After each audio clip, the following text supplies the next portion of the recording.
Pranam Swami. Thank you for sparing your precious time for us. I would like to hear from you. I have heard that quite a few years ago you met with a serious accident, fatal accident. And then you were in coma for months, and for years you were in hospital. This whole experience you have to share with us and your life today. Before you started, tell us little about your family ground. Jyoti, thank you for having me today. Thank you, thank you. I've been coming to Osho Dham for last 3 months, and it's been a privilege getting to understand this place, the thoughts, the processes that got such a beautiful things to start happening on this planet. I had no idea about this. About myself, well, I was born in Delhi, and this winters I'll be 59. Back in 1963, I was born to a lady doctor, my mother, who was a gynecologist, and a father who was a scientist, an agricultural scientist. Both of them came from different backgrounds, social and financials, but have withstood the test of time to have two of us being born. My elder brother, who's 2 years my elder and is an engineer and an automobile engineer who's doing very well for himself. And then me, the younger one, who by the desire of the mother doctor was to become a doctor. I was given little choices. So here I am, and my education was from the All India Institute of Medical Sciences, which is in South Delhi, as you might have heard of. And that was the year 1981 when I joined there. And the accident you're talking about was good 12 years after that, when I used to be an assistant professor on an ad hoc post in that All India Institute of Medical Sciences with the Department of Radiodiagnosis. I'm a radiologist.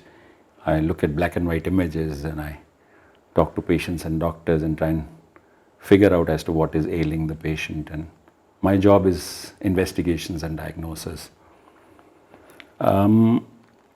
Into that year, the 6th of June 1993, when I was married to the love of my life, my schoolmate, I was doing pretty well for myself, and so was she. She had done her doctorate and had become a pharmacist and was working with a very famous, very popular pharmaceutical institution. We both chose to travel that fateful morning for a vacation, the first that we were having since our marriage. On our way to the mountains, as we were that day driving, which I was told much later, because I remember the vacations I was planning and I hadn't even figured out.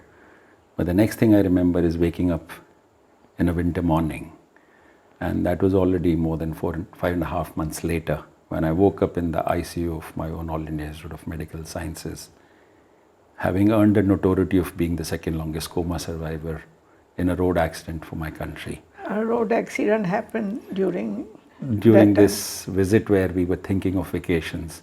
That morning on 6th of June, our vehicle, which I was driving, met head-on with a truck on a highway. And though I had survived those 5.5, 6 months, I woke up in December. You were in coma for 3 months, you said? 5 months plus. 5 months. More than 5.5 months. But not everybody came back home. My mother-in-law had passed away. My maidservant who used to look after my child, and of course my wife and child were also not there when I woke up, and the whole family had disintegrated. I woke up in the ICU and I was made to stay in the hospital, finally returned back home about 9 years later. 9 years in hospital? Yeah, it took a little long time. The technology and science hadn't progressed enough to have me be considered fit enough to live a normal life. So I have this artificial face which is more created out of plastic, steel and alloy. I don't have my own teeth. I don't have a wrist, I don't have a shoulder, I don't have a leg, I don't have, I have missing ribs, many of them on my left side of chest.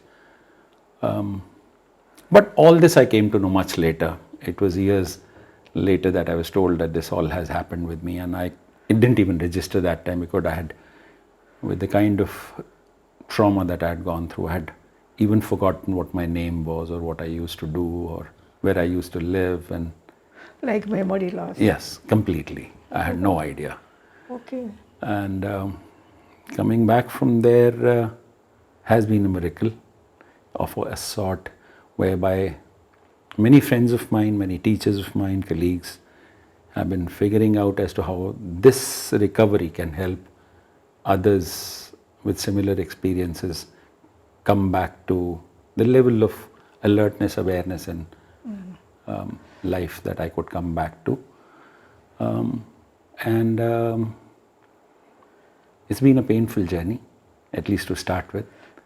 And there are other things that happened along the journey which we will discuss in a little while.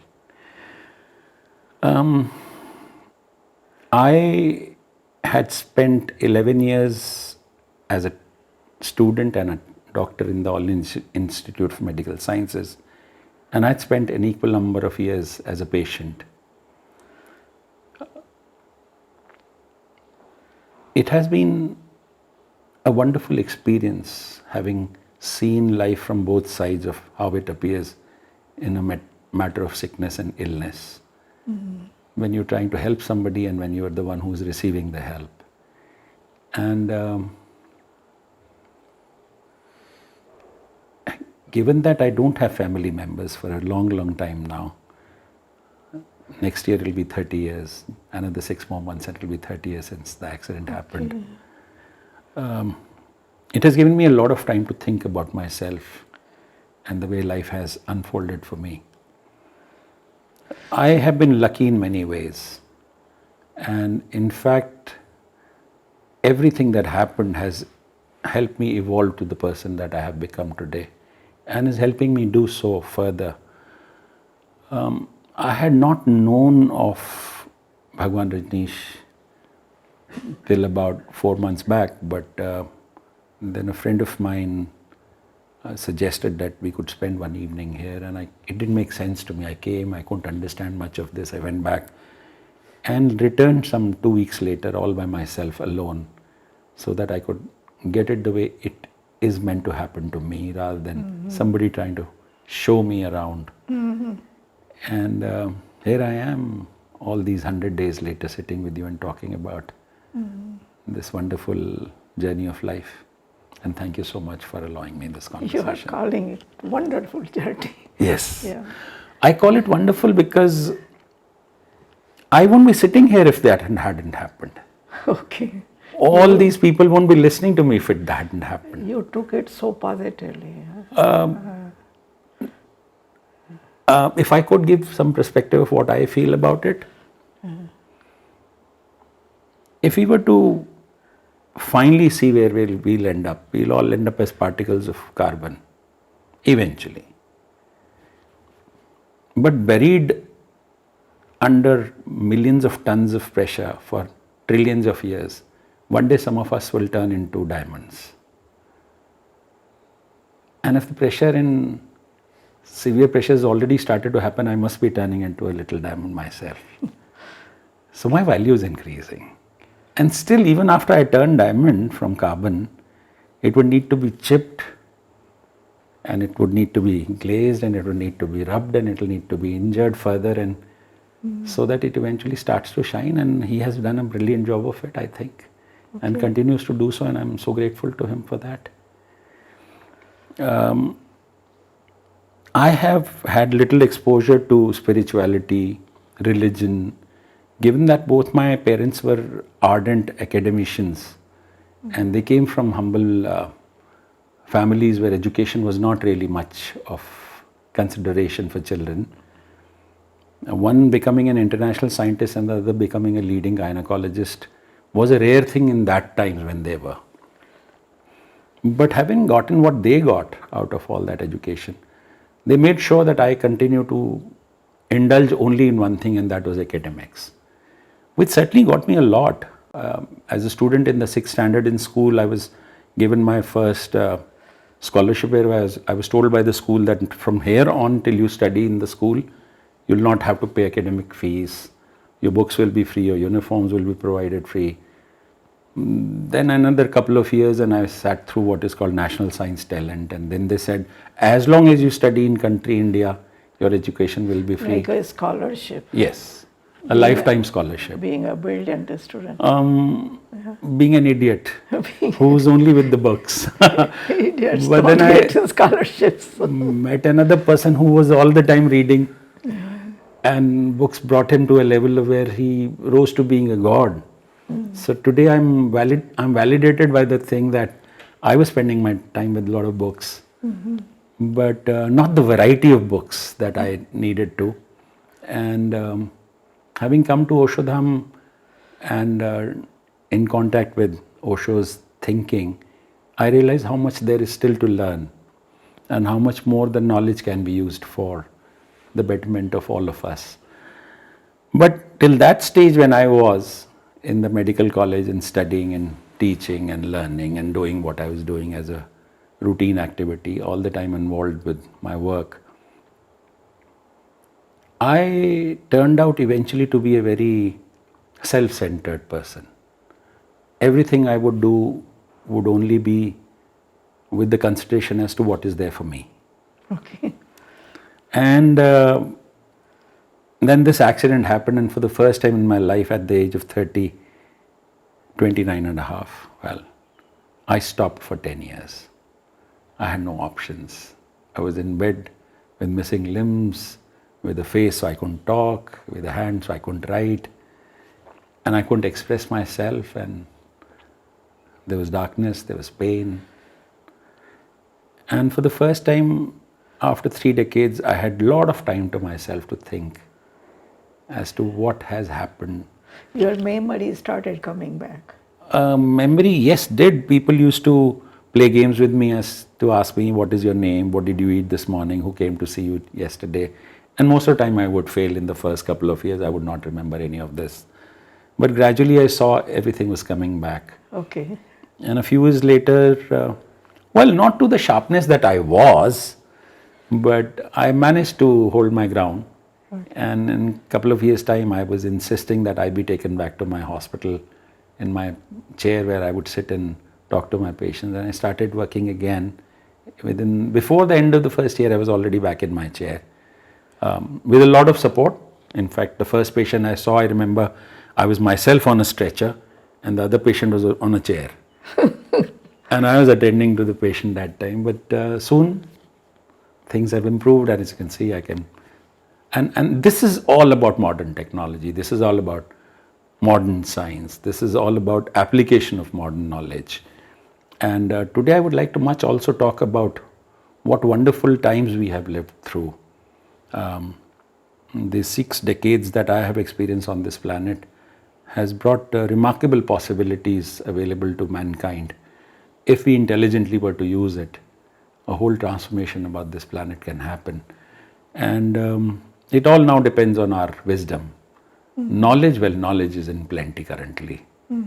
But are we wise enough to utilize it correctly? But fortunately, in my case, and I know if I were a very senior minister in the country, and maybe if I had all the money of the richest person on the planet, I might not have survived that accident.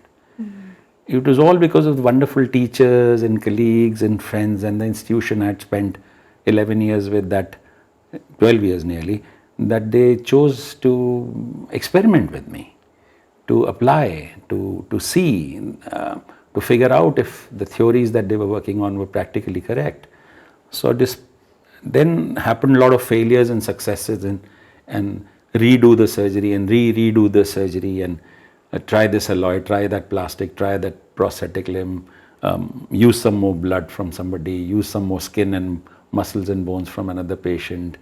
And here I am, I'm after 56 unit blood transfusion, after What did you say? 56 bottles of blood transfusion, Okay. going through surgery over 40 times with general anesthesia, where they would say, you might not come back to your correct grey matter functioning, that I sit in front of you talking about this. And I certainly am not the person I used to be. I'm very aware, and some people who have known me before the accident and know me now know that I'm not the same person. Okay. So, but I guess that happens. The caterpillar one day will change into whatever it will change into. Butterfly. But I do remember most of my life was about what is that I would get out of working hard, learning, education, going to colleges and schools, and it was all the time with a single mindset that I need to get more for myself. Another degree so that I can feel a little taller, another building, maybe another car, a new set of clothes, and a few more degrees maybe, a little better bank balance. And this was all about me, and me. But those 10 years in bed and what unfolded later made me realize why we humans happen on the planet and where the current education takes us in the wrong direction. Osho would read scriptures from thousands of years old. He would interpret what was written in languages he didn't, which had become extinct till then and had been rewritten into other languages, modern languages, and interpretations of it all. What I see currently is that we take knowledge as wisdom, which is the biggest problem with most of us. Knowledge is what had got me to where I was, lying by myself for 10 years in a bed, wondering what wrong I had done. I was a good student, a good son, a good brother, a good student, a good husband, a good father. And yet here I am in the bed and upset and angry and confused. But and then the certificate happened which stated that I am a permanent physically 55% disabled human being. And what is that we call knowledge? What is that we call wisdom? What is that we call abilities? Through the rest of the journey of my life, and it's been half the journey has been till the accident and the other half has been till today. And I see education deceptively keeps you away from the real thing. And fortunately born in this wonderful place called India, where some of the most wonderful minds were born. I don't know about the mythology of Ram and Krishna, but I know there has been Mother Teresa, there has been Paramhans, there has been Bhagwan Rajneesh, there has been Vivekananda, there has been Dayanand, there has been Guru Nanak, there has been Gautam Buddha, there has been Mahavir. I don't know of any land on this planet where so many luminaires, each one of them with enough potential to have changed the realities of what is humanity and what is a man for a person, really. What is it about being human on this planet was thought about and so talked and written about and preached. It has not happened in any other part of this planet. And I was already born there. I was walking that soil. I was being educated by the best of teachers. I was given to believe and made to understand as to what suffering and pain and diseases and difficulties with patients is all about. Being educated by the best teachers money could buy, and I didn't even have to spend any money to have had that kind of experience about life. And when I finally reached that point, I realized I was misusing it for just myself.